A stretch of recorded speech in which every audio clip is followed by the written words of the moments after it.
Like all new technologies, DNA testing has a good side, a bad side, and as author Margaret Atwood said, a stupid side you hadn't considered 8 years ago. But before we start, smash the like button and make sure to subscribe if you haven't, and hit that notification bell so that you won't miss any new stories. 72-year-old Washington native Alice Collins Plebuch made a decision that would change her life forever. She sent samples of her saliva for a just-for-fun DNA test. Alice, a devout Irish-American Catholic, thought she had a good idea about what the DNA test results would say. However, when the results came back, Alice was shocked. She wasn't who she thought she was. This revelation sent Alice and her siblings on a years-long journey to uncover the mystery surrounding their identities. Questions about her family had preoccupied Alice for years. Her mother, named Alice, was into genealogy and kept an old family book with handwritten names, births, and deaths of their relatives. Alice found her mother's side easy to follow even before genealogy records were available online. Her mother was Irish on one side and Scottish and English on the other, with some relatives in America dating back to colonial times.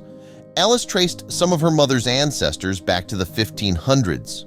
But with each update to her mother's lineage, Alice felt guilty because her father's side of the family was a different story. Jim Collins, Alice's father, was the son of Irish immigrants, and he knew little about his family history. His mother had passed away when Jim was a baby, and his father couldn't care for him. So he gave Jim away to a Catholic orphanage. Jim didn't even know his exact birth year, believing he was a year older than he really was.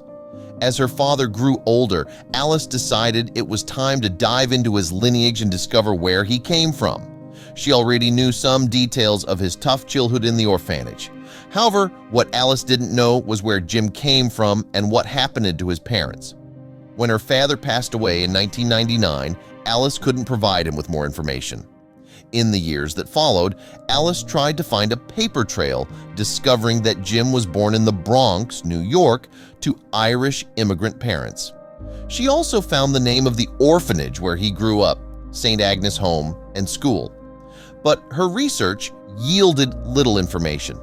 Then, in 2012, at-home DNA kits became available. Alice saw an opportunity to make her research easier. She and her sister Jerry took DNA tests expecting to find Irish and Scottish ancestry.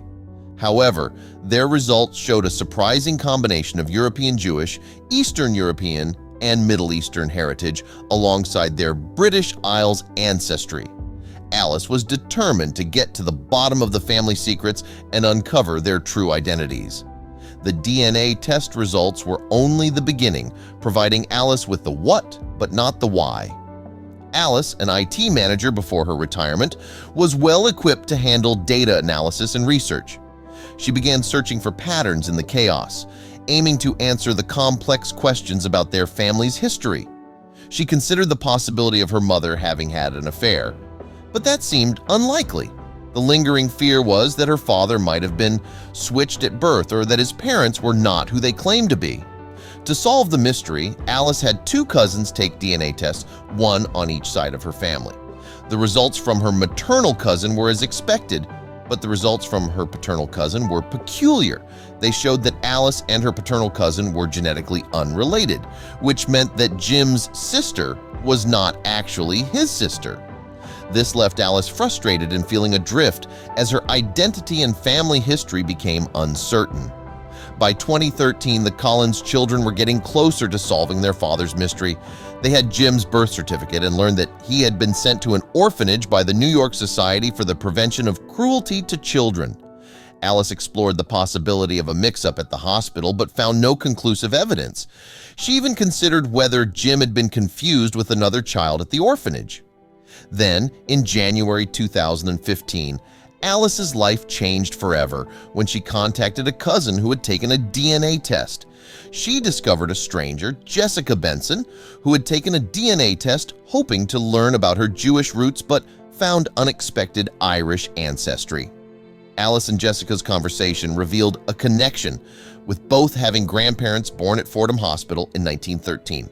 Further research uncovered that Jim and Jessica's grandfather were born around the same time and were processed by the same doctor. The truth was unveiled, indicating that Jim had been switched at birth with Jessica's grandfather. Hospitals in 1913 did not have a robust system for keeping track of newborns, making it easy for a momentary lapse of attention to result in a baby switch. The Collins and Benson families exchanged photos, providing visual confirmation of the switch. Jim Collins looked much more like Jessica's family, reinforcing the revelation. Both families couldn't help but ponder the what-if questions. While they consider it a blessing that Jim wasn't alive during the era of at-home DNA testing, they also wonder about the different lives they might have led had the switch not happened in 1913. The Collins children owe their existence to a simple mistake with complex consequences, revealing a family mystery and a lifetime of identity mix-up.